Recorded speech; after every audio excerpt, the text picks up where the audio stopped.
জন্ম আমার নবীর যুগে। তাহলে আপনার পারেন না গজলটা, অল্প সংখ্যক পারেন, হলে কেমন হতো বলবেন। জন্ম আমার নবীর যুগে। আমি শিখাইয়া দিয়া যাই, গতবার তো মেহেরবান বলছিলাম তাই না? মেহেরবান গজলটা কি মনে আছে আপনাদের? আচ্ছা, এবার গতবার একটা হামদ গাইলাম, এবার একটা নাদ দিয়া শুরু করলাম। বলেন, জন্ম আমার নবীর যুগে, হলে কেমন হতো। জন্ম আমার নবীর যুগে, দুনয়নে রাসূল পাক দেখিলে কেমন হতো। দুনয়নে রাসূল পাক দেখিলে কেমন হতো। জন্ম আমার নবীর যুগে, হলে কেমন হতো। জন্ম আমার নবীর যুগে, আসিত ভেসে হজরতে বেলালের মধুর আযান। সেই আযানে ছিল এমন প্রেম মুগ্ধ রহমান। আসিত ভেসে হজরতে বেলালের মধুর আযান। সেই আযানে ছিল এমন প্রেম মুগ্ধ। আমরা বদরের যুদ্ধে জিতেছি, কিন্তু তারা আমাদের বিরুদ্ধে আবারও তারা মাঠে নামবে। তোমরা কে আছো আবার মাঠে নামার জন্য? সাহাবায়ে কেরাম বলে, ইয়া রাসূলুল্লাহ, কি বলেন? হকের জন্য, ইসলামের জন্য, আপনার হুকুম পালনের জন্য আমরা বারবার জিহাদের ময়দানে চলবো। কারণ আমার নবী বলেছেন, আল জিহাদু মাজিন ইলা ইয়াউমিল কিয়ামা, জিহাদ কিয়ামত পর্যন্ত চলবে। কথা বলেন ঠিক কিনা? এই জন্য আমার যুবক ভাইরা খেয়াল করবেন, জিহাদটা কখন করবেন। জিহাদের প্রেক্ষাপট আছে। সবচাইতে বড় জিহাদ হলো নিজের নফসের সঙ্গে জিহাদ করা। জিহাদটা শুধুমাত্র মিসগাইড যেন না হয়। খুব মনোযোগ, এই প্রজন্মকে মিসগাইড করা যাবে না। বাংলাদেশ স্বাধীন সোনার বাংলাদেশ, 92% মুসলমানদের বাংলাদেশ। এই বাংলাদেশের 94% মানুষের কাছে হিন্দুরা কেমন নিরাপদ জানুনি? 32টা দাঁতের ভিতরে হিন্দুরা যেমন করে নিরাপদ, দাঁতগুলোর ভিতরে জিহ্বা যেমন নিরাপদ, আমরা মুসলমানদের কাছে এর চাইতে বেশি নিরাপদ থাকতে হবে অন্য ধর্মের মানুষগুলো। এটার নামই হলো ইসলাম। কথা বলেন ঠিক কিনা? একটু নিরপেক্ষ নলেজ শুধু আমার দেশটার জন্য করেন। আমি, আপনি, আমরা মিলে দেশটাকে অনেক সুন্দর করে সাজাতে পারবো যদি আমরা বুঝাইতে পারি। কথা বলেন ঠিক কিনা বলেন? এই জন্য আমার যুবক ভাইয়েরা মনোযোগ। এবার কাফেররা নবীকে মানার জন্য গোপনে ষড়যন্ত্র করেন। আমার আল্লাহ তাদের ষড়যন্ত্র ওপেন করে দিলেন। ইয়া রাসূলুল্লাহ, আপনি যুদ্ধের জন্য প্রস্তুতি নিয়ে নেন।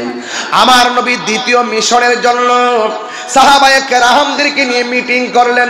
আমি গত বছর এসেছিলাম মাহফিলে, ওসি মহোদয়, গতবার তো আমি এসেছিলাম এই মাহফিলে। আসার পরে এবার জায়গা চেঞ্জ হয়েছে। ওই জায়গাটা মনে হয় একটু ছোট ছিল, ওখান থেকে এই জায়গাটা আরো ডাবল হয়েছে। আশা করা যায় সামনে আরো ডাবল হবে, আরো বড় হবে। কারণ দিনে দিনে এই প্রেমিকদের সংখ্যা বাড়তেছে। কথা বলেন ঠিক কিনা? একটা পরামর্শ করি, যে কোনো ভালো কাজে পরামর্শ করতে হয়, এটাকে বলা হয় মাজলিসে শুরা, পরামর্শ সভা। আল্লাহর হাবিব পরামর্শ করতেন সাহাবায়ে কেরামদেরকে নিয়ে। আবার তিনি বসলেন, এ সাহাবায়ে কেরাম, যেমনি করে এই মাহফিলটা হয়েছে, আপনারা আমার অত্যন্ত প্রিয় ভাজন আলমগীর সাহেব অত্যন্ত আমার বাসায় গিয়ে আমাকে দাওয়াত করেছে, কন্টিনিউ আমার সঙ্গে যোগাযোগ রেখেছে, অনেক পরিশ্রম করে আজিরি সাহেব অনেক পরিশ্রম করে আমাকে কিন্তু এখানে আসার জন্য যথেষ্ট সহযোগিতা করে। আমি এত দূরে এমনিও মাহফিল রাখি না, খুব কম, কারণ আমার যেতে আসতে অনেক প্রবলেম হয়, এই জন্য আমি খুব চিন্তা করে মাহফিল রাখি। কিন্তু আলহামদুলিল্লাহ সাতক্ষীরার ব্যাপারে আমি আলোচনা করব। অনেক সময় অনেক মিসগাইড আমরা হই, আসলে এসে দেখি সাতক্ষীরার প্রশাসন, সাতক্ষীরার মানুষ আসলে অপূর্ব মানুষ। কথা বলেন ঠিক না বেঠিক?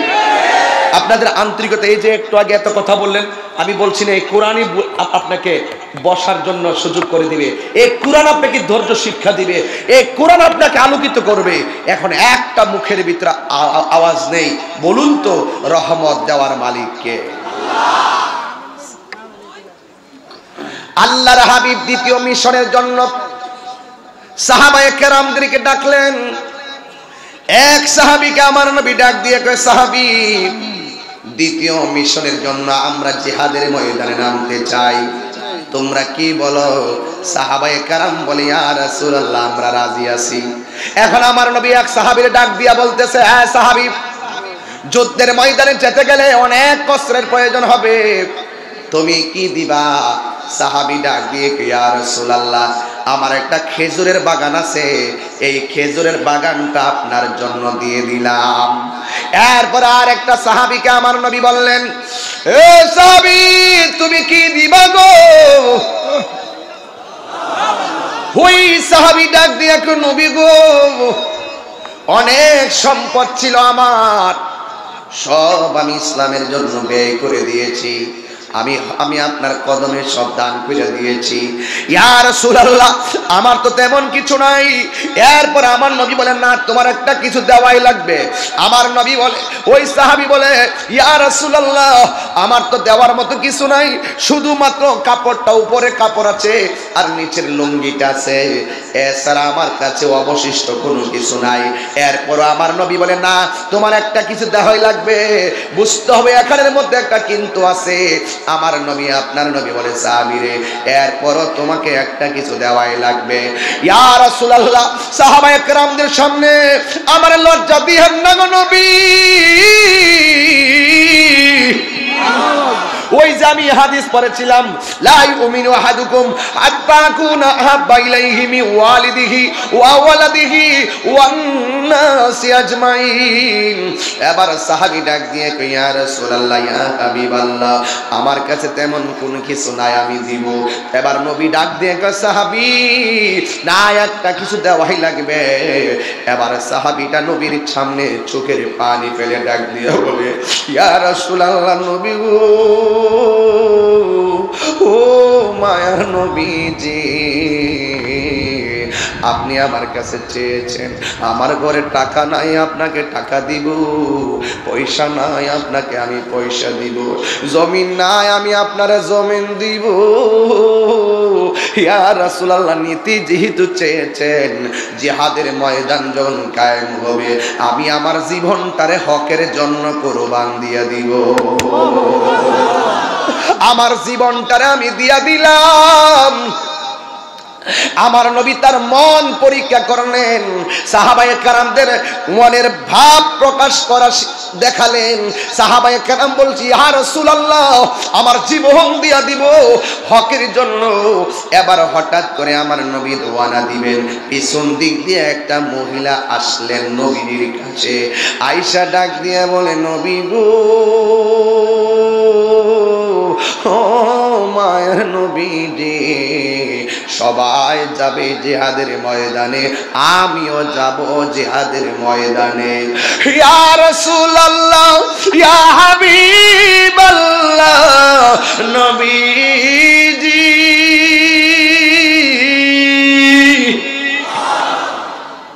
ও মায়ের নবী, জান্নাত তো আল্লাহ আঙ্গুর জন্য বানাইছে গো, আমারও তো মনে চাইতেছে আমি শাহাদাতের নজরানা গ্রহণ করব। আমার নবী বলে, মা, জোরে বল, কি বললো? মা। আরো জোরে কোন কি বলল? মা, ও মা, আমি জানতে চাই আপনার স্বামী আছে? মহিলা ডাক দিয়া কয় আছে। আছে, স্বামী আছে। স্বামী আছে, স্বামীটা অসুস্থ, প্যারালাইসিস। আমার নবী ডাক দিয়ে কি, মা, স্বামীর খেদমতে চলে যাও। আল্লাহ ছাড়া যদি পৃথিবীতে কাউকে সেজদা দেওয়ার অনুমতি থাকতো, স্ত্রীকে অনুমতি দেওয়া হতো স্বামীর সেজদা করার জন্য। কথা বলেন ঠিক কিনা? সেজদা বাবার মালিক কে? আল্লাহ ছাড়া কি কাউকে সেজদা করা যাবে?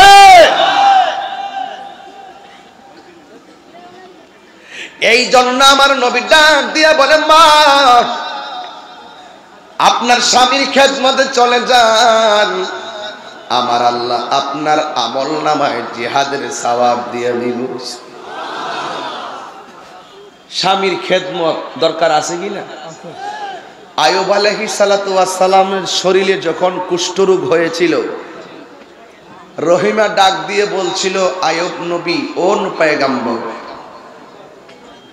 আপনি তো অনেক অসুস্থ। আয়ুব আলাইহিস সালাম বলছিলেন, রহিমা, সবাই তো আমার কাছ থেকে একটু দূরে দূরে থাকে শরীরটা পছন্দ হয়ে যাওয়ার কারণে, তুমি যাচ্ছ না কেন? তিনি বলছিলেন, আমার আল্লাহ স্বামীর প্রতি স্ত্রীর যে দায়িত্ব দিয়েছেন, আমি তো তার 100 ভাগের 1 ভাগ এখনো পালন করতে পারিনি, এই জন্য আমি যাই না। স্বামী গো, আমার মন চাচ্ছে আপনাকে আমি একটু আদর করব। সুবহানাল্লাহ বলবেন না? ঠিক আছে, তুমি একটু আদর করো।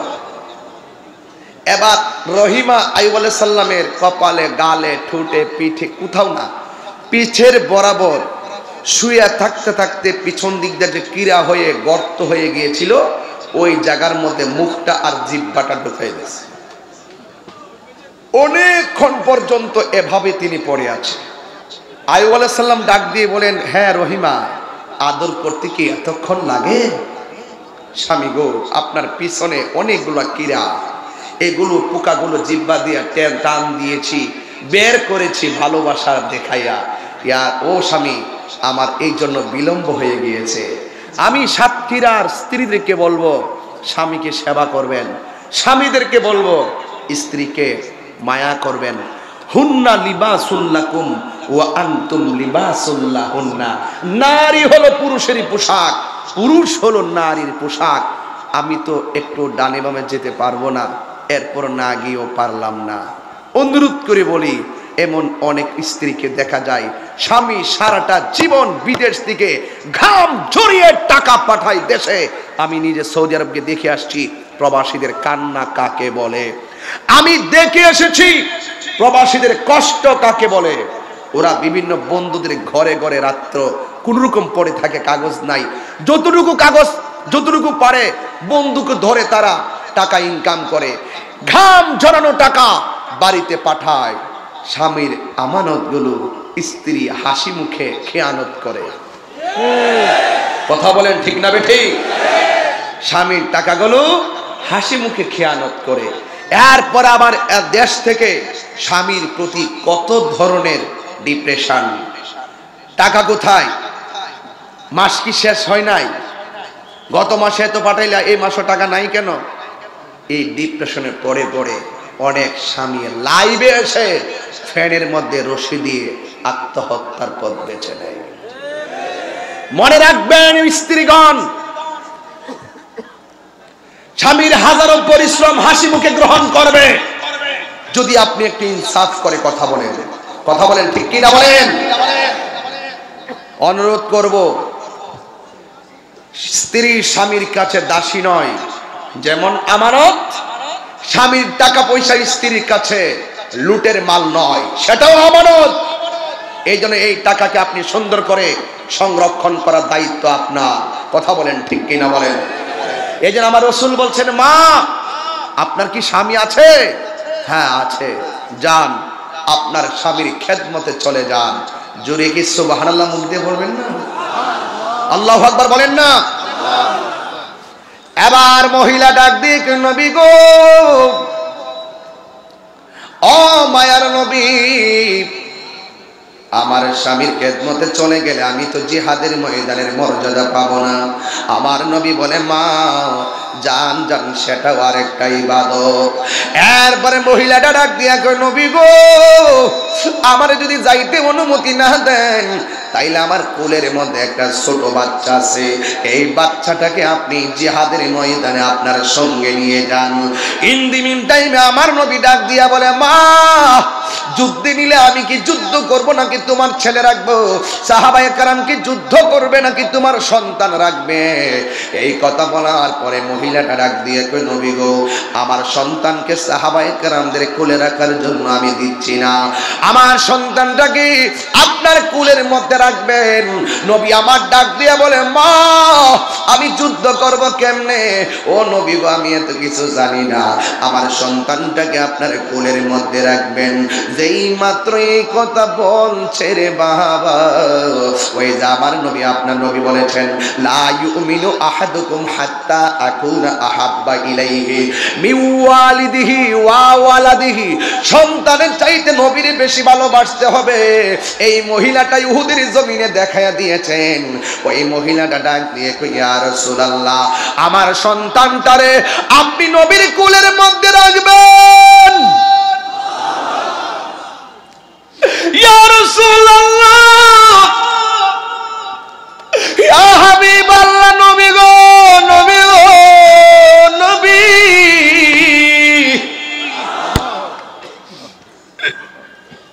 কাফেররা যদি আপনি নবীর তীর মারে গো, আমার সন্তানটারে আপনার কুলের মধ্যে রাখবেন। ইয়া রাসূলুল্লাহ, নবী গো, আপনার দিকে যদি তীরটা মারে গো, ওই তীরের বরাবর আমার জাদু মণিকে ধরে দিবেন। ইয়া রাসূলুল্লাহ, নবী, আমার সন্তানটারে এই তীরের সামনে দইরা দিবেন, আমার সন্তানটারে পাথরের সামনে দইরা দিবেন। এই আমার সাতক্ষীরার বাবা, জবানটা খুলে কোন আল্লাহ।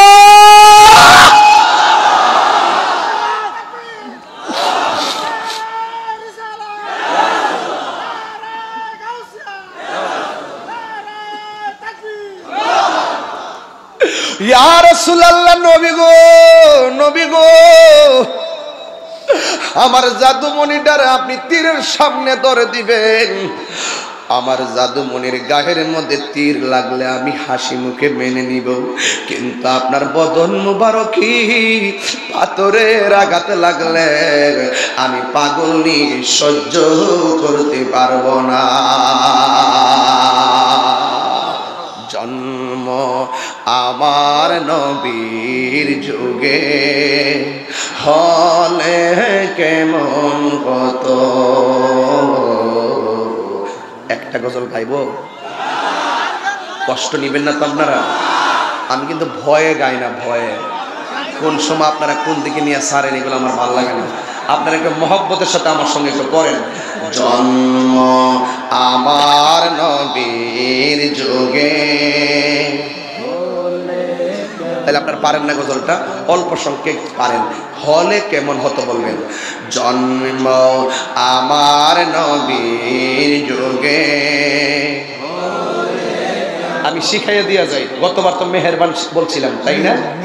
মেহেরবান গজলটা কি মনে আছে আপনাদের? আচ্ছা, এবার গতবার একটা হামদ গাইলাম, এবার একটা নাদ দিয়া শুরু করলাম।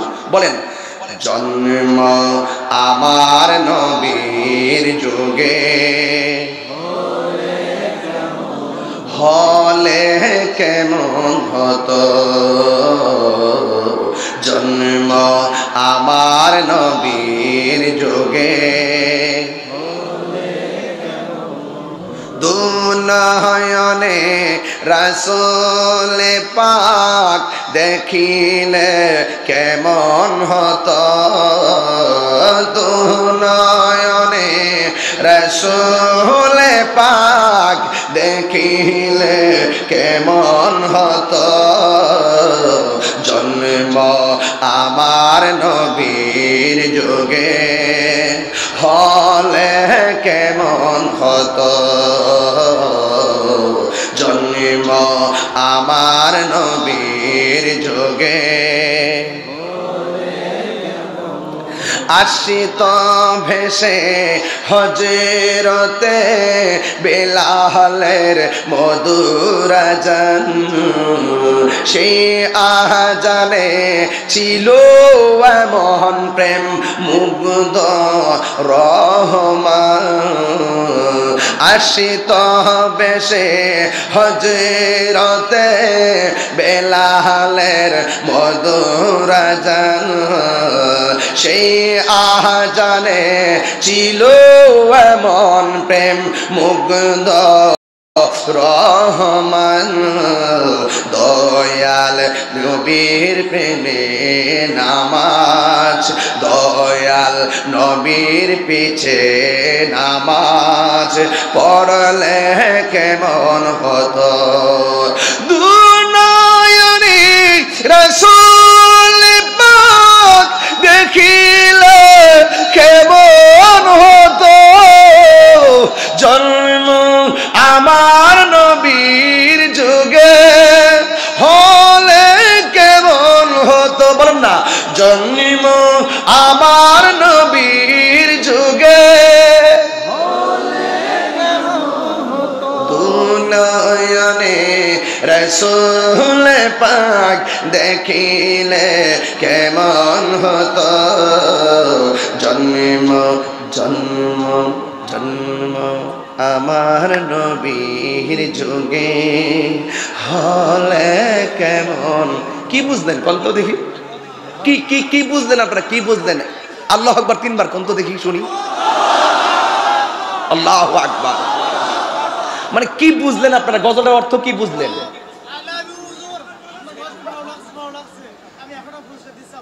মাশাআল্লাহ এতে বলতেছে আই লাভ ইউ হুজুর আপনার গজলটা অনেক ভালো লাগছে আপনারা পুরস্কার দিতেছি আল্লাহ জানে হ্যাঁ কি নিয়ে আসে আল্লাহ জানে ওরে চেক টেক করে তোলেন বলা যায় না তো আবার আমাদের ওসি স্যার আছে ওসি স্যার দেখেন তো কি নিয়ে আইছো এই ওসি স্যারে দিয়ে রিসিভ করো কি নিয়ে আসছে মারহাবা কোন আর ওদের কোন মারহাবা ও হাদিয়া নিয়ে এসে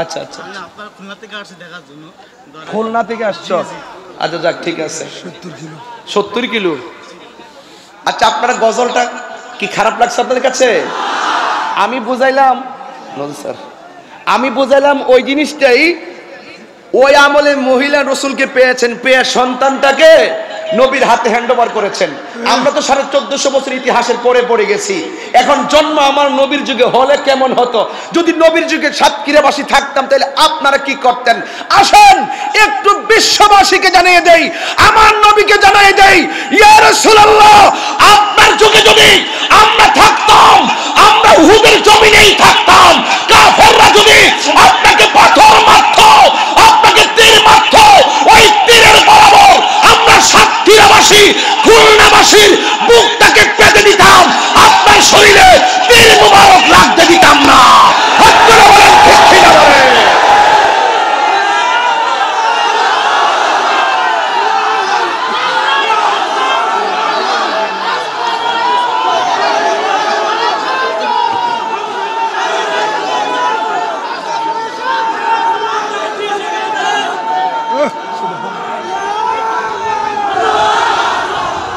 আমার সাতক্ষীরা বাবারা পরিষ্কার কথা আমরা নবীকে জীবনের চাইতে বেশি ভালোবাসি কথা বলুন ঠিক কিনা বলেন ওই মহিলা বললেন আমার সন্তানটা নিয়ে যান সময় অল্প তাই এই জায়গাটা কেটে দিলাম সামনে যাওয়ার জন্য যে রাসূল দোয়া করে গেছেন তোমার ছেলে মর্দে মুজাহিদ হবে এই ছেলেটা ভবিষ্যতে কি হয়েছে রেখে দিলাম একটু সামনে যাই রাসূল গেলেন যুদ্ধের ময়দানে টার্গেট রাসূল কিন্তু রক্ষা করার মালিক জরিমানা রক্ষা করার মালিক আল্লাহ দেখেন একটা জিনিস খেয়াল করে দেখুন কত যুদ্ধে কত সাহাবা শহীদ হয়েছে আমার নবীজি কি শহীদ করতে পারছে কেন পারে নাই এই ঘটনা কি আপনি জানেন না আমার রাসূল বলছেন আল্লাহ আমাকে 6টা মর্যাদা দিয়েছেন, এই 6টা মর্যাদা পৃথিবীর কাউকে দেয় নাই।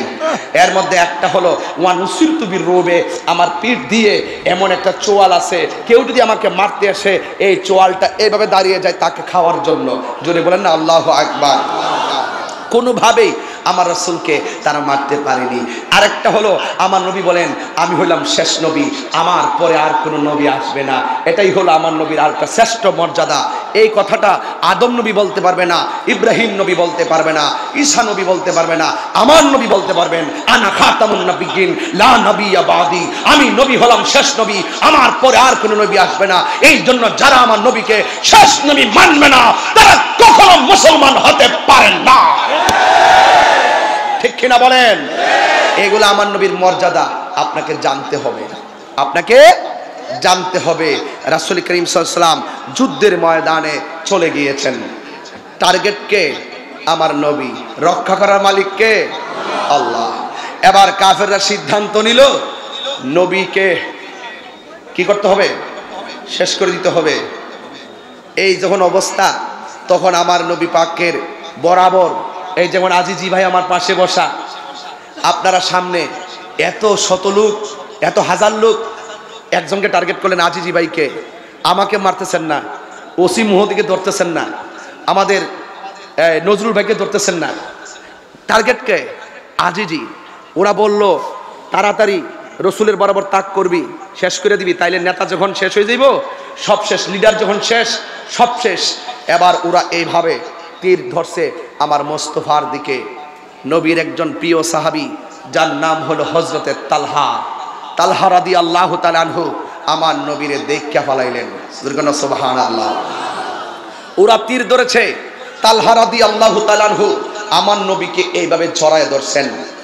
আল্লাহর হাবিব ডাক দিয়া বলে ইয়া রাসূলুল্লাহ, নবী গো, সুবহানাল্লাহ, ইয়া রাসূলুল্লাহ নবী, ওরা আপনাকে পাথর মারতেছে, এই জন্য আমি আপনাকে জড়াইয়া ধরেছি। তোমরা কাফেররা আমার নবীর বরাবর তীর মারলো। এই তীরটা আইসা আমার নবীর পেট বরাবর আসছিল, কিন্তু হযরতে তালহা রাদিয়াল্লাহু তাআলা আনহু জড়াইয়া ধরার কারণে ওই তীরটা আইসা তালহা রাদিয়াল্লাহু তাআলা আনহুর পিঠ দিয়া ঢুকে গেল। আমার নবী ডাক দিয়া বলে তালহা, তুমি কেন আমার জড়াইয়া ধরলা? আবার ডাক দিয়ে কি ইয়া রাসূলুল্লাহ, আপনাকে পাথর মারবে, এই জন্য আমার সামনে আপনি তীরবিদ্ধ হবেন, এটা আমি তালহা কখনো আমি দিব না। এবার আমার নবী ডাক দিয়ে কই তালহা, তুমি যে আমারে ধরাইয়া ধরলা, বিয়াদবরা তো পাথর মারছে গো, এই পাথর তোমার মাথায় পড়েছে, একটু পরে এমন একটা তীর মেরেছে, তীরটা এসে পিঠ বরাবর পড়ে গিয়েছে। এই পিঠ বরাবর তীরটা পড়ার পরে তালহা রাদিয়াল্লাহু তাআলা আনহুর কলিজা বরাবর তীরটা লেগে গেছে। আমার নবী বলে তালহা, ও তালহা, তুমি আমারে জড়াইয়া ধরতে যাইয়া পিছন দিক দিয়া তোমার পিঠের মধ্যে তীর লেগে গিয়েছে। এ তালহা, তুমি কি ব্যথা পাও না? আল্লাহ বলে নবী গো, কি বলতেছেন? কয় তোমার মাথার মধ্যে পাথর লাগলো, তোমার পিঠের মধ্যে তীর লাগলো, তুমি তালহা কি ব্যথা পাও না? এই ব্যথার কথা শুনে হযরতে তালহা মুস্কি মুস্কি হাসতে শুরু করলেন। আমার নবী ডাক দিয়া কয় তালহা, তীরের আঘাত পেলে বড় কষ্ট হয়, কষ্ট পেলে মুখ দিয়া হাসি আসে না, অস্ত্র সিক্ত নয়নে বুক বাসায়। ও তালহা, তুমি যে তীর খেয়েছো তোমার কাছে কি ব্যথা লাগে না? তুমি হাসো কেন? তালহা রাদিয়াল্লাহু তাআলা আনহু বলে নবী গো, আপনি আমারে ব্যথার ভয় দেখাইছেন, এই জন্য আমি হাসতেছি। বন্ধুরে আমার, ও আমার সাতক্ষীরার বাবারা, ও আমার জোরদিয়া ইসমাইল জামে মসজিদ কমিটির উদ্যোগে এই ব্যাংদহার বাবারা, ইন্দিমিন টাইমে আমার যুবক ভাইরা, তালহা রাদিয়াল্লাহু তাআলা আনহু বলে, নবী গো আপনি আমার ব্যথার বই দেখাইছেন, এই জন্য আমি হাসতেছি। আমার নবী বলে, ব্যথা পাইলে কি কেউ হাসে নাকি? কয় জি জি আমার হাসি আসতেছে। কয় কেন? আপনি যে আমার ব্যথার কথা বললেন এই জন্য হাসতেছি। তালহা তুমি কি বলতেছো বুঝি না।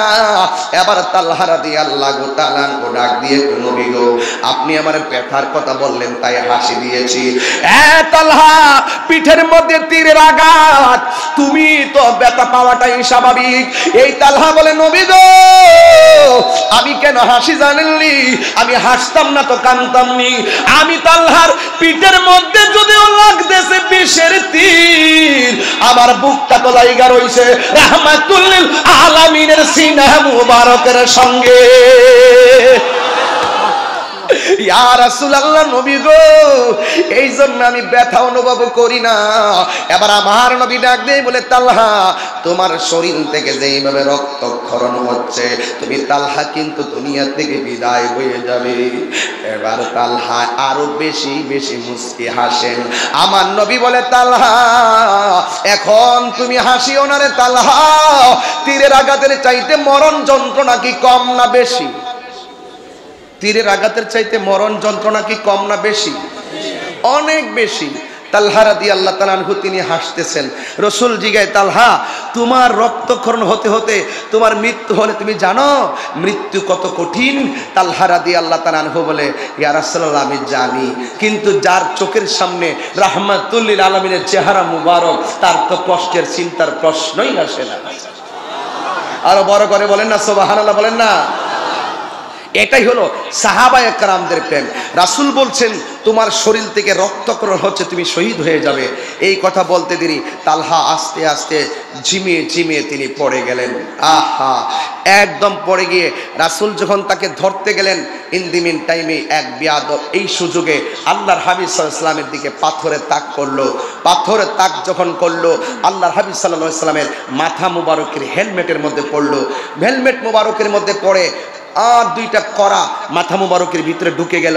দাড়ি মুবারক দিয়ে দিয়ে রক্ত মুবারক গুলো এই দাড়ি মুবারকের মধ্যে ছল ছল করতেছেন। আল্লাহ ডাক দিয়ে বলছেন, হ্যাঁ জিব্রাইল তুমি কোথায়? তাড়াতাড়ি যাও, আমার বন্ধু নবীর দাড়ি মুবারকে রক্ত মুবারক ছল ছল করে, এই রক্ত মুবারক তোমার হাতের মধ্যে নিয়ে নাও। এই রক্ত মুবারক যদি এক ফোঁটা জমিনে পড়ে, এই দুনিয়ার জমিনে আর গাছপালা হবে না। জিব্রাইল সাল্লামের জীবনে কয়েকবার দ্রুত গতিতে আসছিল।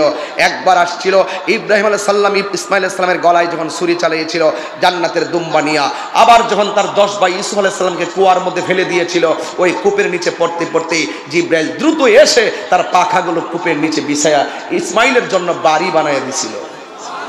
আর 3 নম্বর হলো যখন আমার নবীর দন্ত মুবারকের দাড়ি মুবারক থেকে যখন এই রক্ত মুবারকটা ঝরে গেছে, ঝরে যাওয়ার পরে মাটিতে পড়তে পড়তেই জিবরাইল আলাইহিস সালাম তার হাতের মধ্যে এসে নিয়ে গেলেন। যুবক ভাইরা আমার, এটা কোনো সাধারণ কোনো কথা না, এটা অনেক কঠিন কথা বলতেছি আপনাদের কাছে। শুধু আপনাদের মনোযোগী আকর্ষণ করার জন্য বলছি। শুধু ঘটনাকে ঘটনা হিসেবে উড়িয়ে দিবেন না, চেতনা হিসেবে হৃদয় লালন করুন। আসুন দেখি আরেকটু সামনে যাই। তখন ওই যুদ্ধের ময়দানে অনেকগুলা শহীদ, তারা মুসলমানদের পক্ষ থেকে অনেক শহীদ হয়ে গিয়েছেন। আল্লাহর হাবিব সাল্লাল্লাহু আলাইহি সাল্লামের ব্যাপারে একটা গুজব তুলে দিল। গুজবটা কি? যে কুতিলা মুহাম্মদ, নবীকে মেরে ফেলা হয়েছে। নাউজুবিল্লাহ, জোরে বলুন না। এই কথা কেন বলেছে জানেন? যেন সাহাবাদের মনোবল ভেঙে ফেলে। আপনাদের পদ্মা সেতু হয়েছে, হয় নাই? পদ্মা সেতু হয়েছে। পদ্মা সেতু হওয়ার সময় এক শ্রেণীর মহল তারা গুজব তুলছিল পদ্মা সেতুর মধ্যে মানুষের কল্লা লাগে, বলছিল কিনা বলেন? এগুলা গুজব। গুজব কেন তুলে? ভাবমূর্তি নষ্ট করার জন্য। গুজব কেন তুলে? অস্থিতিশীল পরিবেশ তৈরি করার জন্য। এই গুজব নতুন না, এই গুজব পুরাতন জিনিস। এই জন্য ফেসবুকের কোন স্ট্যাটাসকে ঘিরে আপনারা আমল করবেন না। এই গুজবকে হুট করে ফেসবুকে দেখেই মনে করবেন না যে এটা গতকালের ঘটনা। এমনও হতে পারে আজ থেকে 20 বছর আগে ঘটনাটা ঘটেছে, কেউ না কেউ হঠাৎ করে এই সাম্প্রতিক এক বিষয় হিসেবে চালিয়ে দিয়েছে, আর আপনি মাঠকে গরম করে ফেললেন। নো, গুজবে কান দেওয়া যাবে। 100 বার যাচাই করবেন। একটা স্ট্যাটাস দেওয়ার আগে 100 বার যাচাই করবেন। কথা বলেন ঠিক কিনা? ওই কাফেররা একটা গুজব তুলে দিয়েছে, কুতিলা মুহাম্মদ, নবীজিকে মেরে ফেলা হয়েছে। জোরে বলুন না নাউজুবিল্লাহ। নবীর একটা মহিলা তার নাম হলো নুসেবা। এই নুসেবা এমন ভাবে একটা দৌড় দিয়েছেন, আঁচলগুলো মাটির সাথে খেসরাই ছিল, এইভাবে নুসেবা একটা দৌড় দিয়েছিল। যুবক ভাইরা আমার, আজকের সাতক্ষীরা মাহফিলে মা বোনরা আছে না নাই? আর না আছে না নাই? আমি মা বোনদেরকে অনুরোধ করে বলবো, দেখেন মা বোনরা আমার নবীকে কত মহব্বত করেছেন, কত ভালোবেসেছেন। এই মা বোনরা আমার নবীকে ইসলামের জন্য সর্বপ্রথম জীবন দিয়েছেন। একটা মহিলা, জোরে বলুন তো মহিলাটার নাম কি? আরো বড় করে বলনা, নাম কি? সুমাইয়া। আজকে আমাদের মাঝে এইরকম প্রেমিকা কিন্তু খুঁজে পাওয়া যায় না। আজকে আমরা ফেসবুকে নির্ভর হয়ে গেছি। এই যুবকরা সজাগ আছো তোমরা? ফেসবুকে গুজব, ফেসবুকে ডুবে গেলে চলবে? আজকে দেখেন ব্রাজিল হারছে, অনেকের মন খারাপ। কথা বলে ঠিক না? ব্রাজিল হারছে, অনেকের কি খারাপ? অনেকের মন খারাপ। আবার আর্জেন্টিনা জিতছে, অনেকের মন খুশি। ব্রাজিলকে পছন্দ করে, ব্রাজিলের গেঞ্জি কিনেছে। আর্জেন্টিনাকে পছন্দ করে, আর্জেন্টিনা গেঞ্জি কিনেছে। অনেক ধরনের প্রদর্শন তো আপনারা বাংলাদেশে করলেন, করেন না, কোনো আপত্তি নেই। কিন্তু একটা কথাই বলতে চাই, আপনি যেই মহব্বত নিয়ে একটা দেশের খেলোয়াড়কে পছন্দ করে গায়ের মধ্যে আপনি গেঞ্জিটা লাগাইলেন, আমার নবীর মহব্বতে তো আপনারা মাথার মধ্যে টুপিটা দিলেন না। কি আছে টুপি? অনেকের টুপি আছে নাই। কিন্তু আপনারা মনে রাখবেন, খেলা এজ এ ফান, যতটুকু দেখছেন ততটুকু, এর বেশি কিছু না। ছেলে সাবধান বললাম, এর বেশি কিছু না। শুধুমাত্র যতটুকু ততটুকুই রাখবা। এই খেলাকে সূত্র ধরে কোনো সম্পর্ক নষ্ট করা যাবে, ফেসবুকের মধ্যে অতিরঞ্জন করে লেখালেখি করা যাবে। আমাদের মডেল রাহমাতুল্লিল আলামিন, এটা মাথায় রাখবেন। আপনারা কিন্তু অনেক ধরনের কথাই আপনারা বলেন, আমরা তো ফেসবুক যেহেতু চালাই, অনেক কিছু আমরা দেখি, কিন্তু সাবধানতার সাথে চলাফেরা করতে হবে যেন আমাদের সমাজ কোনো ধরনের বিপথে না যায়। তো সুতরাং গুজবে কান দেওয়া যাবে? কান দেওয়া যাবে না। যুদ্ধ হয়েছে, ওই যুদ্ধের মধ্যে একজন সাহাবী, যার নাম হলো মালিক ইবনে সিনান, নাকি মালিক ইবনে সিনান। মালিক ইবনে সিনান দেখতেছেন আল্লাহর হাবিব, আমি কিন্তু উহুদ পাহাড়ে গিয়ে আসছি, এই উহুদ পাহাড় বড় নিয়ামত। রসুল বলছেন উহুদ পাহাড় আমাদেরকে ভালোবাসে, আমরা উহুদ পাহাড়কে ভালোবাসি। সুবহানাল্লাহ। গভীর মনোযোগ। আল্লাহর হাবিবের মাথা মুবারক থেকে রক্ত ঝরে। এবার আমার নবী একটা গর্তের মধ্যে পড়ে গেলেন। কাফেররা একটা গুজব ছড়ালেন, কতিলা মুহাম্মদ নবীকে মেরে ফেলা হয়েছে। আমার যুবক ভাইয়ারা, এরপরে মালিক ইবনে সিনান তাকায় দেখতেছেন আমার নবী একটা গর্তের মধ্যে পড়ে আছে। ওই গর্তের ভিতরে নবী রক্ত মুবারক ঝরতেছে। হযরতে মালিক ইবনে সিনান আমার নবী রক্ত মুবারক গুলো পান করা শুরু করলেন। আমার নবী ডাক দিয়ে, হে মালিক ইবনে সিনান, তুমি কি করতেছো? মালিক ইবনে সিনান বলেন, ইয়া রাসূলুল্লাহ, আমি আপনার রক্ত মুবারক পান করে ফেলেছি। আমার নবী, আপনার নবী ডাক দিয়ে, হে মালিক ইবনে সিনান, যার পেটের ভিতরে আমি নবী রক্ত মুবারক ঢুকেছে, ওই রক্ত মুবারক ঢুকেছে, এই শরীরের জন্য জাহান্নামের আগুন স্পর্শ করা হারাম। জোরে বলেন আল্লাহু আকবার। এই জন্য যুবক ভাইরা আমার, এই যুদ্ধের মধ্যে শিক্ষা আছে অনেকগুলো। আমার নবী বলছিল, সাহাবীরা, এই জায়গাটা, পাহাড়ের জায়গাটা ত্যাগ করবা না, যুদ্ধ বিজয় হলো এই জায়গাটা ত্যাগ করবা না। সাহাবায়ে কেরাম এই জায়গা থেকে দূরে সরে গিয়েছিল। আমার নবী এত বিচক্ষণ একজন লিডার ছিলেন।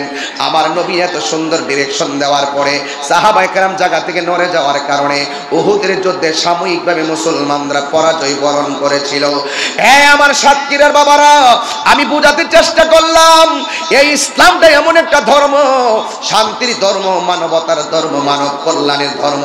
এই ধর্মের মধ্যে শান্তি ছাড়া আর কোনো কিছু নাই। এই জন্য সাম্প্রদায়িক সম্প্রীতিকে জোরদার করার জন্য এই মেসেজগুলো এমন ভাবে দিবেন যেন মানুষ কোনো অস্থিতিশীল পরিবেশ তৈরি করতে না পারে। কেউ যদি আপনার ধর্মের নাম নিশানা মুছে ফেলার জন্য কোনো ষড়যন্ত্র করে, তাইলে আপনি তার সামনে নীতিগতভাবে আপনি তার সঙ্গে প্রতিবাদ করতে পারেন। অনর্থক দেশকে অস্থিতিশীলের দিকে নিয়ে যাওয়া যাবে না রে বাবা। এই জন্য আমার যুবক ভাইয়েরা, আল্লাহর হাবিব যেই পথে আমাদেরকে চলতে বলেছেন ওই পথে আমাদেরকে থাকতে হবে। যেই পথ থেকে নিষেধ করেছেন ওই পথ থেকে আমাদেরকে দূরে থাকতে হবে।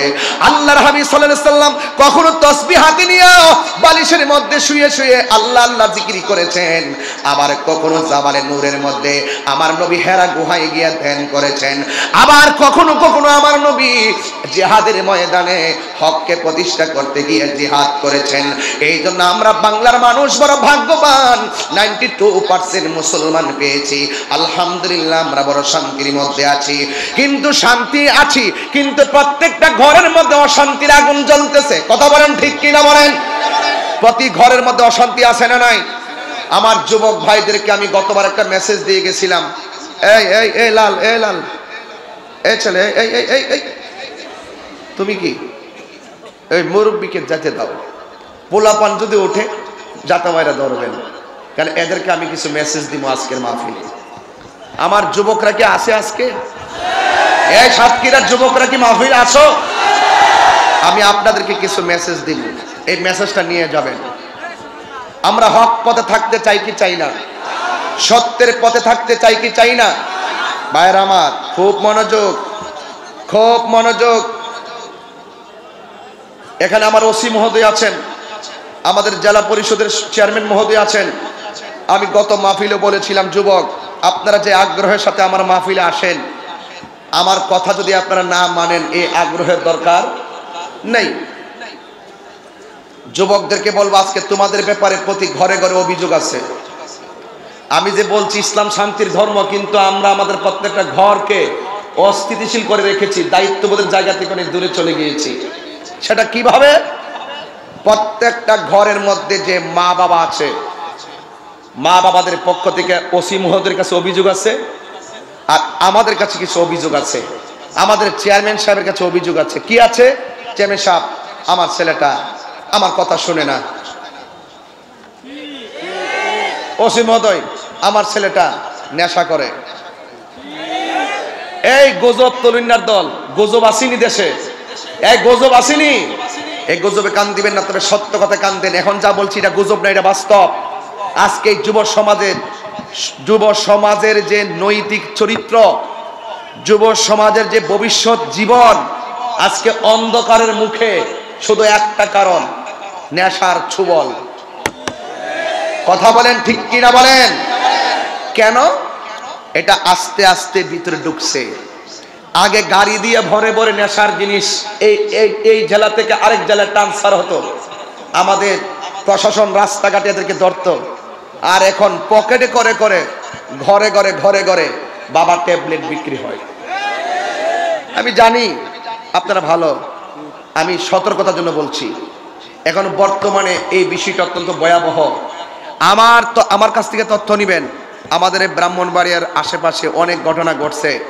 নেশার টাকা না পেয়ে বাবাকে গলায় ছুরি চালিয়ে হত্যা করেছে। পত্রিকায় খুলে দেখেন, এমন ঘটনা অহরহ ঘটছে। আমি নবীর মহব্বতে আলোচনা করছিলাম, নবীর মহব্বতের জন্য সাহাবায়ে কেরাম জীবন দিয়ে দিছে। আর আমরা নবীর মহব্বতের প্রেমের নেশা না করে ইয়াবা ট্যাবলেটের নেশায় মজে গিয়েছি, বাবার ট্যাবলেটের নেশায় মজে গিয়েছি। এই যুবক আমি তোমাকেই বলছি, এটা একটু শক্ত করলেন নাকি? লাগে আমি তো ভাগ্যবালা যে খুশি দেই না। আমি আপনাকে অনুরোধ করে বলছি, আজকে থেকে আমাকে সাতক্ষীরা ওয়াদা দিতে হবে। আপনারা কি নেশা করবেন? জোরে বলেন, নেশা করবেন? এক। দুই, আরেকটা অভিযোগ আছে যে আমার সন্তান আমার কথা শোনে না। আমি তাহিরিকে যদি প্রশ্ন করা হয়, আপনি যেখানে যান লাখো লাখো মানুষ আসে, আপনার মাঝে কি এমন গুণ আছে? আমি বলবো আমার কোনো কণ্ঠের গুণ নাই, আমার কোনো মেধার গুণ নাই, আমার টাকার প্রতিপত্তি নেই, সম্পদের বাহাদুরি নেই। আমার একটা বাহাদুরি আছে, সেটা আমার মায়ের দোয়া। যদি বিশ্বাস না হয়, আমার আলমগীর ভাই আমার বাড়িতে গিয়েছে, আমার শ্বশুর বাড়িতেও গিয়েছে, গিয়ে দেখে এসেছে আমরা অত্যন্ত যে ফ্যামিলি থেকে উঠে এসেছি, আমাদের ফ্যামিলিতে ছিল শুধু আদবটা সবচেয়ে বেশি ছিল, যে আদবটা আমি আজকে সাতক্ষীরাতে এসে পেয়েছি। এই যে এতক্ষণ কথা বলতেছি, কোনো আওয়াজ নাই, নীরব। আমি প্রশংসা করব আপনাদের। আগামী 4 তারিখে একটা প্রোগ্রাম আছে, কোন জায়গায় যেন? সুপ্রিয়া। হ্যাঁ, সুপ্রিয়া। সুপ্রিয়া। সুপ্রিয়া, মাধবকাঠি সুপ্রিয়া। যাইবেন ইনশাল্লাহ, আপনারা আসবেন মাহফিলে, সেখানেও বলবো কথাগুলো। তবে একটা অনুরোধ, আমাকে যদি বলেন, আমাদের জেলা পরিষদের চেয়ারম্যান সাহেবকে বলেন না, ওসি মহোদয়কে বলেন না, আপনি যে ওসি হলেন, আপনি যে চেয়ারম্যান হলেন, আপনি বলুন তো কোন শক্তিটা আপনার বেশি কাজে লাগছে। ওনারা আমাদেরকে স্পষ্ট বলে দিবে, একমাত্র মায়ের দোয়া। এই পৃথিবীর মধ্যে যদি স্পেশাল কিছু হতে চান, মায়ের দোয়া ছাড়া আপনি হতে পারবেন না। কারণ প্রত্যেকটা মানুষ আপনার জন্য দোয়া করবে, পিছনে স্বার্থ আছে, কিন্তু মা বাবা আপনার জন্য দোয়া করবে নিঃস্বার্থে। এই মানুষটাকে কি কষ্ট দিলে নবী খুশি হবে? মা বাবাকে ধমক দিবে না। সে তোমাকে রুজি করে খাওয়াতে না পারলো, তোমার জন্য 2 হাত তুলে আল্লাহর কাছে দোয়া করবে। এটা কি সঠিক? এটা কি সঠিক? এই জন্য যুবক, আসো আমি আমার মাকে একটু প্রশ্ন করি, মা, আমি যখন তোমার মাঝে কনসেপ্ট হলাম, তোমার লাইফের অনুভূতিটা একটু আমার কাছে বলো।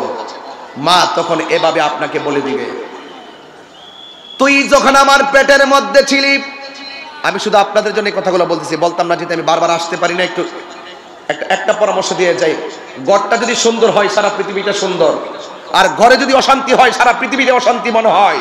কথা বলেন, ঠিক কিনা বলেন? মাকে জিজ্ঞাসা করবেন, মা, আমি যখন আপনার পেটের মধ্যে গিয়েছি আপনার কাছে কেমন লেগেছে? মা আপনাকে উত্তর দিয়ে দিবে, তুই যখন আমার পেটের মধ্যে গিয়েছিস, আমার চলার স্বাধীনতা আমি সেকেন্ডে হারায়া ফেলাইছি। আগে যেইভাবে আমি হাঁটতাম এইভাবে আমি হাঁটি নাই, উঁচা থেকে যেইভাবে নিচে নামতাম এইভাবে আমি নিচে নামি নাই। আমি এইভাবে চলার স্বাধীনতা হারিয়ে ফেলেছি। আবার যতই তোর মাসটা বাড়তে ছিল, 1 মাস 2 মাস 3 মাস 4 মাস 5 মাস হয়ে গেল, তুই আমার পেটের মধ্যে নড়াচড়া করলে আমার কাছে কষ্ট পেল, বড় ভালো লাগছে। মনে মনে ভাবছি তুই আমার পেটের মধ্যে জীবিত আছস। তুই যখন আমার পেটের ভিতরে নড়াচড়া বন্ধ করে দিয়েছিস, তখন আমি দৌড়াইয়া ডাক্তারের কাছে চলে গিয়েছি। আর তুই যখন 7-8 মাস হয়েছে, আমি ঘুমাইতে গেলে ডান কাতে গেলে আমি রাতের বেলা ঘুমের ঘরে বাম কাতে যাইতাম না, বাম কাতে যাইতে গেলে ঘুমের ঘরে তুই যদি কষ্ট পাস। এইভাবে আমি রাতের বেলা দিনটা কাটাইলাম, রাতটা কাটাইলাম। রাতের বেলা আমি ঘুমের ঘরে হঠাৎ করে তুই আমার পেটের মধ্যে লাথি মেরেছিস, আমার ঘুম ভেঙে গেছে, আমি আর ঘুমাইতে পারি নাই। ব্যথার যন্ত্রণায় সারাটা রাত আমি কষ্ট করে কান্না করে কাটাইয়া দিলাম। আমার বাবা জিজ্ঞাসা করছে, কান্দো কেন? আমার মা সেই দিন বলছিল, না এমনিতে আমার ঘুম আসে না, এই জন্য আমি বসে আছি। এইভাবে আমার মায়ের রাতের ঘুম আমি কাইরা নিলাম। মা দিনের বেলা খাইতে বসছে, প্লেটের খাবার মুখের মধ্যে নিবে, ওই মুহূর্তে আমি আমার মায়ের পেটের মধ্যে লাথি মেরে দিয়েছি। মায়ের খাবারের প্লেটটা মা দোকানে রেখে দিয়েছেন। ইন দি মিন টাইমে আমি আমার মাকে কেউ জিজ্ঞাসা করলো, খাও না কেন? মা বলছে, আমার মুখের মধ্যে রুচি নাই, অথচ আমি আমার মার লাথি মেরে মার খাবার খাইরা নিলাম। মায়ের কষ্টের কথা পৃথিবীর কারো কাছে বলে নাই। যুবক ভাইয়ারা আমার, ইন দি মিন টাইমে আমার মা যখন প্রসবের ঘরে গেল, চতুর্দিক দিয়ে দরজা বন্ধ, চতুর্দিক দিয়ে জানালাটা বন্ধ করে দেওয়া হলো। ইন দি মিন টাইমে মা দুঃখিনী ঘরের মধ্যে জীবন মরণ সন্ধিক্ষণে ডাক্তার এবং বিজ্ঞান বলছে, যতটুকু ব্যথা হলে মানুষ মারা যায়, এর চাইতে কয়েক গুণ বেশি ব্যথা হয় মায়ের প্রসবের সময়। জাম্মা তুমি আমার আগে যেও না গো মরে। এখন বলবেন, হুজুর আপনি গজল গাইতেছেন, মা যেন আপনার আগে আমার আগে না মরে। আমার মারে তো আমি 5 বছর আগে কবরে দিয়ে পড়ছি। মা তুমি আমার আগে যেও না গো মরে। আমি কেমন করে দেব মাটি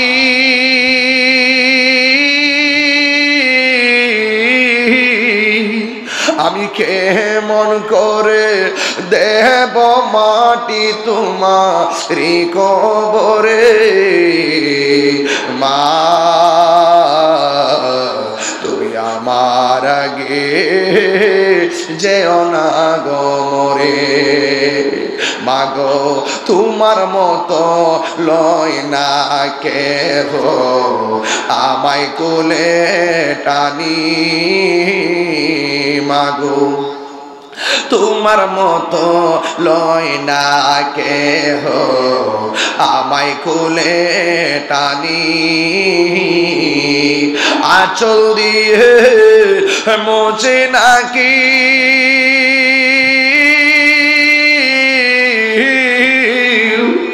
আঁচল দিয়ে মোছে না কেউ আমার চোখে পানি হায়রে মা জননী আমার হায়রে মা জননী হায়রে মা জননী আমার হায়রে মা জননী ও সাতক্ষীরার বন্ধু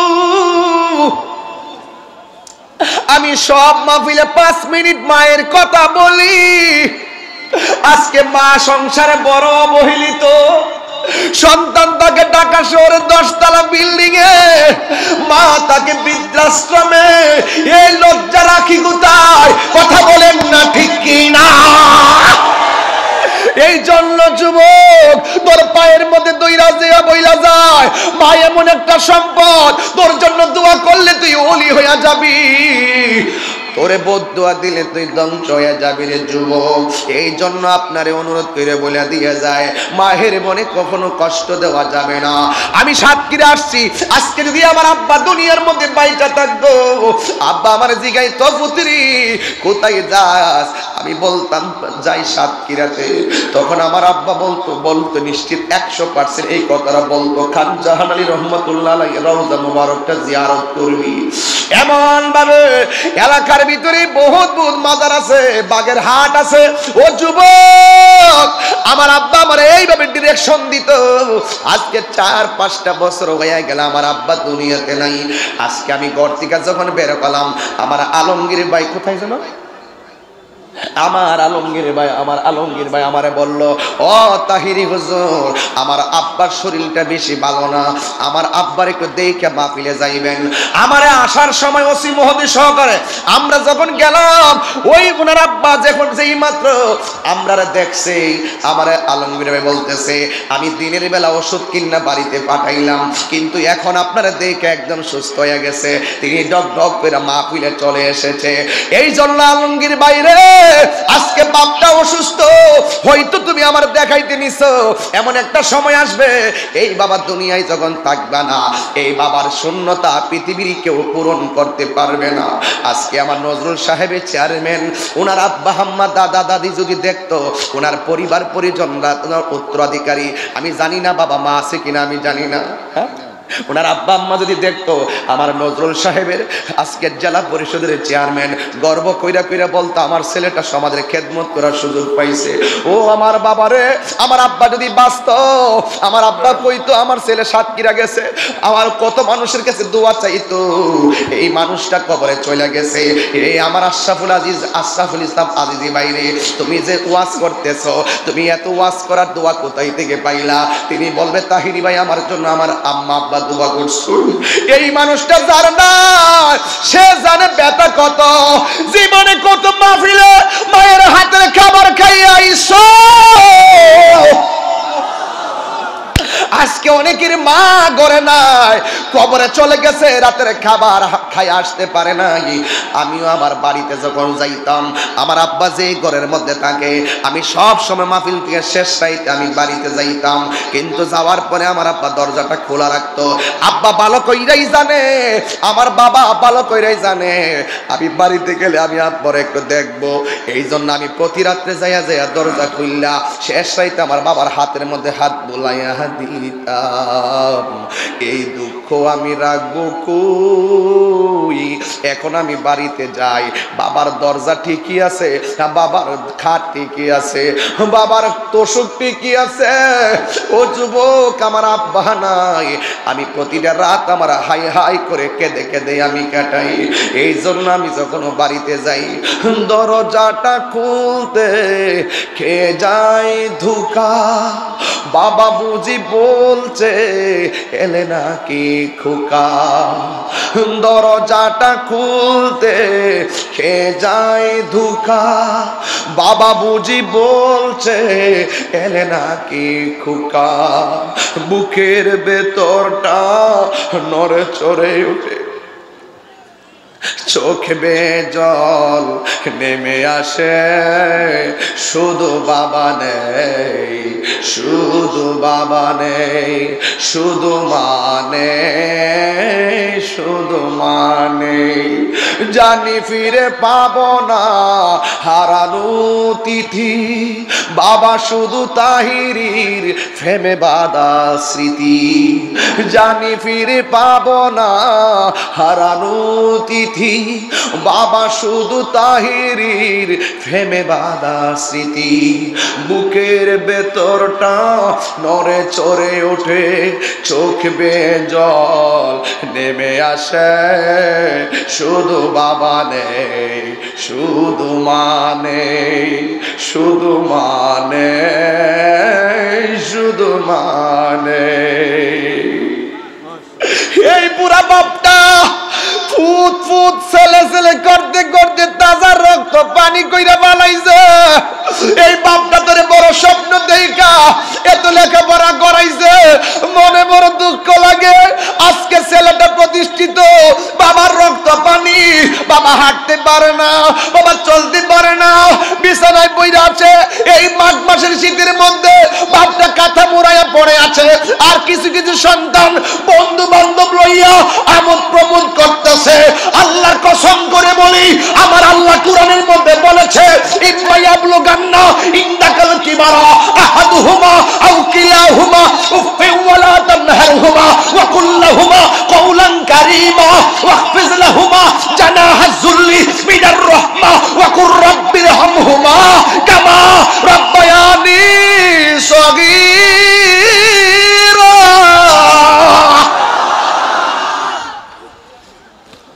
এই জন্য যুবক, মা বাবা যদি বুড়া হইয়া যায়, তার সঙ্গে ভালো ব্যবহার করবা, তাইলে সাতক্ষীরাতে আমি আইসা মুসাফির মানুষ দোয়া কইরা শান্তি পাবো। ওয়া শূন্য যদি দুইটা পোলাও মার মুখে খাওয়ান তুইলা দে, ওয়াশটা শূন্য যদি পাঁচটা পোলাও যদি মার পায়ের মধ্যে দইরা কয়, আম্মা জীবনে অনেক ভুল করছি, তাহির হুজুর কইয়া গেছে তোমারে কষ্ট দিলে নাকি আমার আল্লাহ কষ্ট পায়। দলিল রিদার রাব্বি ফি রিদাল ওয়ালিদাইন ওয়া সাকাতুর রাব্বি ফি সাকাতিল ওয়ালিদাইন। পিতামাতার সন্তুষ্টিতে আল্লাহর সন্তুষ্টি, পিতামাতার অসন্তুষ্টিতে আমার আল্লাহর অসন্তুষ্টি। এই জন্য মা বাবাকে কষ্ট দেওয়া যাবে না। মা বাবারে কষ্ট দিয়া পীরের কাছে মুরিদ হইয়া বড় বড় গরু লইয়া যাইবা দরবারে, তোমার মতন মুরিদ আমার দরকার নাই। যেই ব্যক্তি মা বাপরে কষ্ট দিয়া গরু লইয়া যায় পীরের দরবারে, এই মুরিদের ফিরালির কোনো দাম আসেনি রে বাবা, নাই নাই। খোদার কসম করে বলি, মা যদি একবার কয় উফ উফ, আপনার জীবন ধ্বংস হয়ে যাবে। ইসরে ফুত করলে কি আপনার জীবন ধ্বংস হয়ে যাবে। কি রে বাবা, তোরে কি কইলাম না কইলাম, তুই আমারে ঘরের কথাটা নিয়ে বাহিরের কাছে জানাইলি। তুই যে আমার পেটে থেকে হাজারো লাথি মারছস, তোর কষ্টের কথা আমি কাউরে বলি নাই। আর তোর ভবিষ্যতের জন্য তোর একটু কথা বললাম, বাহিরে মানুষের কাছে যাই আমার বিরুদ্ধে বিচারটা দিলি। উফ ফুত, আমি কষ্ট পাইছি। আল্লাহ বলেন, যদি উফ শব্দটা শুধু বলে উফ, আর দোয়া হাত তুলে বদদোয়া করতে হবে না, শুধু ইস কথাটা বললেই আপনার জীবন ধ্বংস হয়ে যাবে। ওয়াদা যুবক পোলাপান, আজকে থেকে ওয়াদা করতে হবে, জীবনে কোনোদিন মা বাবাকে কষ্ট দিব না। রাজি? রাজি? লাভ মেরে দাঁড়িয়ে যাবে, হুজুর ও হুজুর, আমি আজকে থেকে এই মাহফিলটাতে আমি ওয়াদা করলাম, হুজুর আজকে থেকে ওয়াদা, আমি নেশা করব না। নেশা করবেন আপনারা? তাহলে গতবারের মতো এবারও একটু ওয়াদা দেন, দিবেন না ইনশাল্লাহ? বলেন, বলবেন শুধুমাত্র বন্ধ। কি বলবেন? সবাই বলতে পারবেন? নেশা। এই নিয়ে আওয়াজ আপনাদের। বলেন নেশা। হ্যাঁ, নেশা বন্ধ না বলবেন? নেশা হয় নাই তো, বন্ধ। পোলাপান নেশা বন্ধ।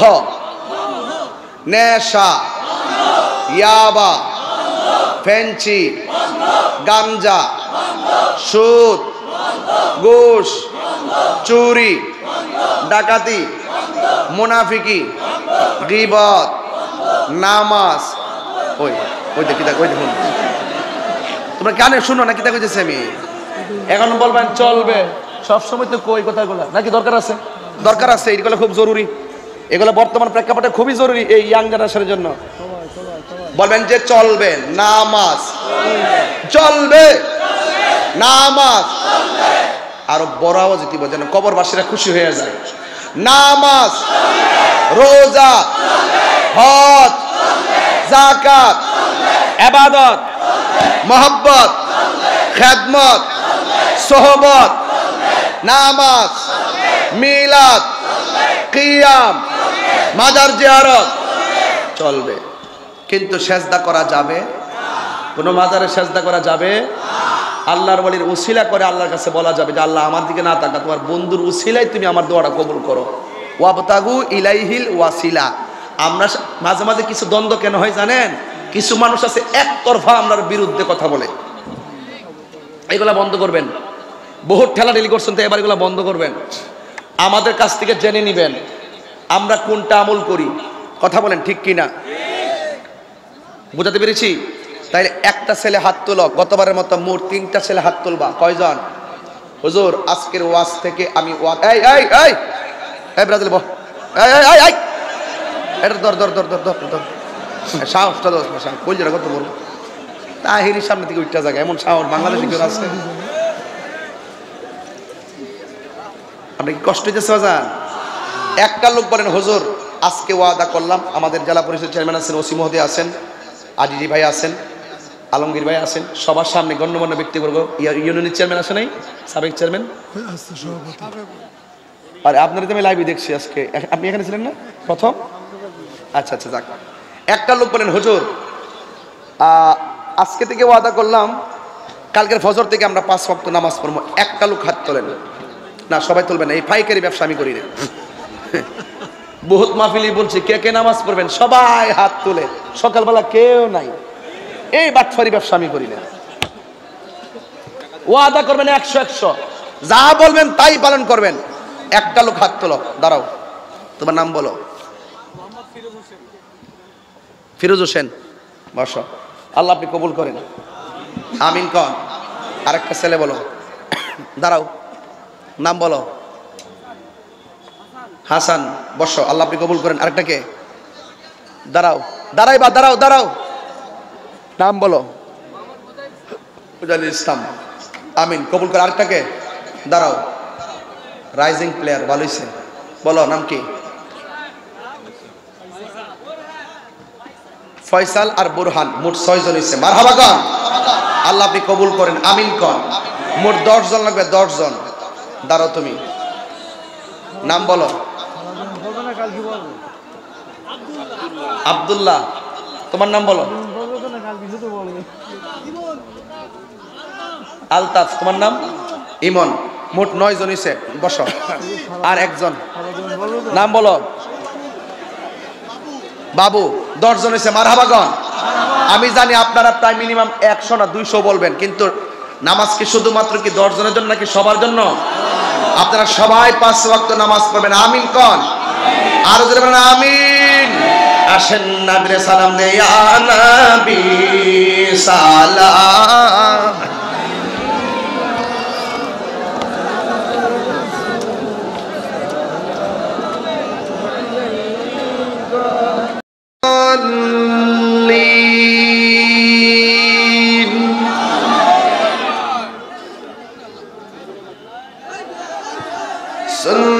كمن قد أرسلنا قبلك من رسلنا ولا تجد لسنتنا تحويلا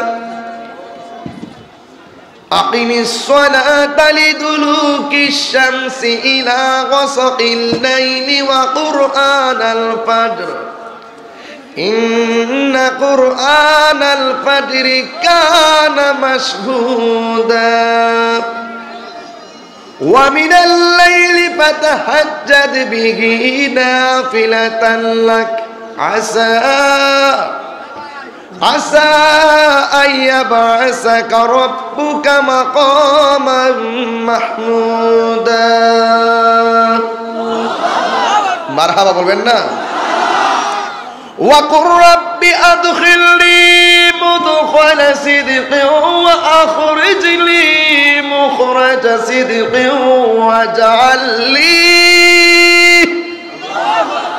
واجعل لي من لدنك سلطانا نصيرا وقل جاء الحق وزهق الباطل إن الباطل كان زهوقا খুশি না বেজার আর রোজনে খুশি না বেজার ভাইরা আমার চাহিদার কোনো শেষ নাই আমি ভূমিকায় অন্য কোনো কথা না বলে ডাইরেক্ট ওয়াজ ঢুকে গিয়েছি কারণ সময়ের দিকে খেয়াল করে আমি ওয়াজে ঢুকেছি তবে যতটুকু কথা বলেছি সাহাবায়ে কেরাম নবীকে যেমন ভালোবেসেছেন রাসূল আমাদেরকে পারিবারিক সামাজিক জীবনে যা বলেছেন তা আমাদেরকে পালন করতে হবে কথা বলেন ঠিক কি না বলেন আমি আজানের দুইটা কলি বলে দিচ্ছি শুনেন সাউন্ডটা ডাল হয়ে গেছে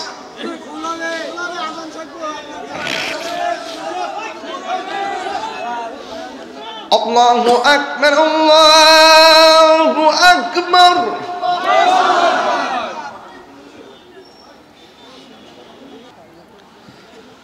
আশহাদু আন্না মুহাম্মাদান রাসূলুল্লাহ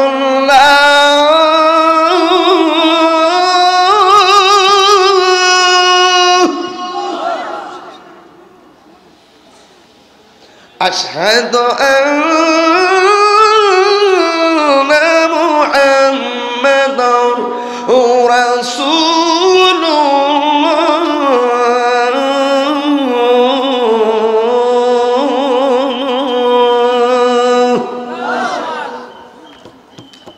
এখনের আল্লাহু আকবারটা সবচেয়ে জোরে বলবেন যে আওয়াজটাই শুরু থেকে এই পর্যন্ত দেন নাই রাজি আছে না حي على الصلاة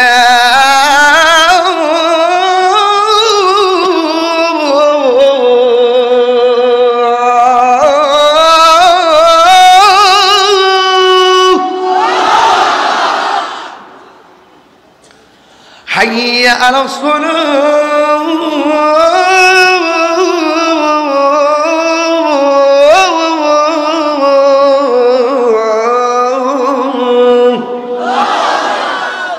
খুশি তো আল্লাহ কবুল করুন আর যেন আমিন ভাইরা আমার সবাই 5 ওয়াক্ত নামাজ পড়বেন বাবার খেদমত করবেন ইনশাআল্লাহ আলমগীর ভাই